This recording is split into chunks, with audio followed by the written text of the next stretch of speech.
দেখো, এর আগের ক্লাসে আমরা সম্পদ চেনার একটা উপায় বলেছি যে যা কিছু ব্যবসায় ব্যবহার হয় সেটা কি সম্পদ। ঠিক আছে, এটা আরেকটা ওয়ে। দেখো, আমি একটা কথা লিখে দিয়েছি, একটু খেয়াল করো, পড়ো সবাই, যে অর্জিত আয় যা ভবিষ্যতে পাওয়া যাবে তার সম্পদ। আমি উদাহরণ দিয়ে বুঝিয়ে দিচ্ছি। আম, তার আগে আগে আরেকবার ডেফিনেশন বলে দিচ্ছি আমার মতো করে, তোমরা চাইলে এটা নোট করতে পারো। ব্যবসা প্রতিষ্ঠান ভবিষ্যতে কারো নিকট থেকে টাকা পাবে, সেটাই সম্পদ। ব্যবসা প্রতিষ্ঠান ভবিষ্যতে কারো কাছ থেকে টাকা পাবে বোঝালে সম্পদ। এখন ভবিষ্যতে কি করে টাকা পাবে? অবশ্যই কোনো সার্ভিস দিয়েছে ব্যবসা প্রতিষ্ঠান, তার বিনিময়ে টাকা পাবে। যেমন ব্যবসা প্রতিষ্ঠান কাস্টমারের কাছে বাকিতে বিক্রয় করছে, যেমন আমি বললাম বাকিতে বিক্রয়, বাকিতে বিক্রয় 2 লক্ষ টাকা। তো তোমরা তো জানোই, ব্যবসা প্রতিষ্ঠান যদি কাস্টমারের কাছে বাকিতে বিক্রি করে, টাকা কি পেয়েছে না ভবিষ্যতে পাবে? ভবিষ্যতে পাবে। তো ভবিষ্যতে পাবে বোঝালে সম্পদ, এবং সেই সম্পদটার নাম কি? প্রাপ্য হিসাব। সেই সম্পদের নাম কি? প্রাপ্য হিসাব। দেখো, ব্যবসা প্রতিষ্ঠান 2 লাখ টাকার পণ্য বাকিতে বিক্রি করছে, টাকা পেয়েছে? পাবে হয়তো 10 দিন বা 20 দিন বা 1 মাস বা 1.5 মাস পরে পাবে, বা 2 মাস পরে টাকা পাবে। টাকা এখনো পাইনি, ভবিষ্যতে পাবে। যতক্ষণ না পাবে ততক্ষণ সেটার নাম কি? প্রাপ্য হিসাব। তো এটার সাথে তোমরা ওই আমাদের অ্যাজ ইউজুয়াল ম্যানুয়াল একটা প্রসেস মিলাতে পারো। তোমরা খেয়াল করে দেখবা, যেনারা পাড়া মহল্লায় দোকান দেন, দোকানদারি করেন, বিজনেস করেন, দেখবা কোনো কাস্টমার বাকি নিয়ে গেলে খাতায় লিখে রাখে যে অমুকের কাছ থেকে এত টাকা পাওয়া যাবে। টাকা কি বাকির খাতায় লিখে রাখে না? অমুকের কাছ থেকে এত পাওয়া যাবে, লেখা থাকে। কতক্ষণ পর্যন্ত লেখা থাকে?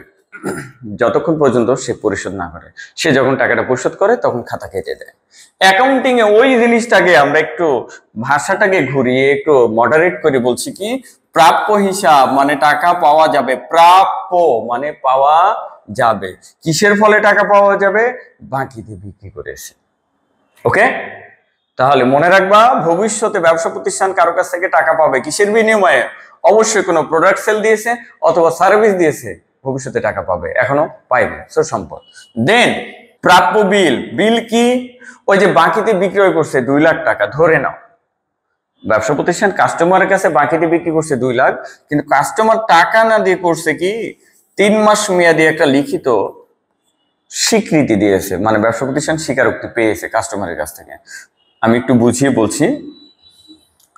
কাস্টমার বাকি নিয়ে গেছে 2 লাখ টাকার মাল, আর একটা দলিলে লিখিত দিয়েছে যে ভাই আমি টাকাটা 3 মাস পরে দিব বা 2 মাস পরে দিব। তো যাই হোক, আমি 3 মাস লিখেছি যে 3 মাস পরে দিব। তাহলে বলো, ব্যবসা প্রতিষ্ঠান কি কাস্টমারের কাছ থেকে টাকা পেলো না লিখিত স্বীকারোক্তি পেল? অবশ্যই লিখিত কি স্বীকারোক্তি পেয়েছে।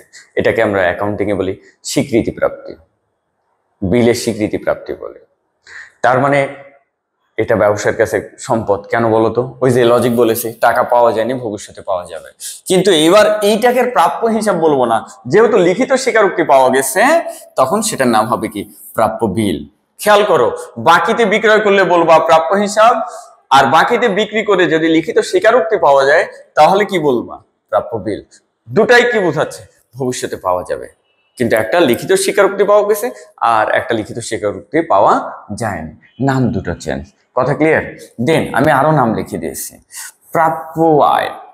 আচ্ছা, ব্যবসা প্রতিষ্ঠানের একটা বিল্ডিং আছে, ব্যবসা প্রতিষ্ঠান সেটা ভাড়া দিয়েছে। ব্যবসা প্রতিষ্ঠান তাদের নিজস্ব একটা বিল্ডিং আছে, বিল্ডিংটা ভাড়া দিয়েছে, প্রতি মাসে 30,000 টাকা ভাড়ায় একটা বিল্ডিং ভাড়া দিয়েছে। তো নিঃসন্দেহে ভাড়ার টাকাটা কি? আয়। নিঃসন্দেহে ভাড়ার টাকাটা কি? আয়, কারণ ব্যবসা প্রতিষ্ঠানের নিজস্ব বিল্ডিং অন্য কাউকে ভাড়ায় ব্যবহার করতে দিয়েছে, মাসে 30,000 টাকা ভাড়া বাবদ আয় হবে।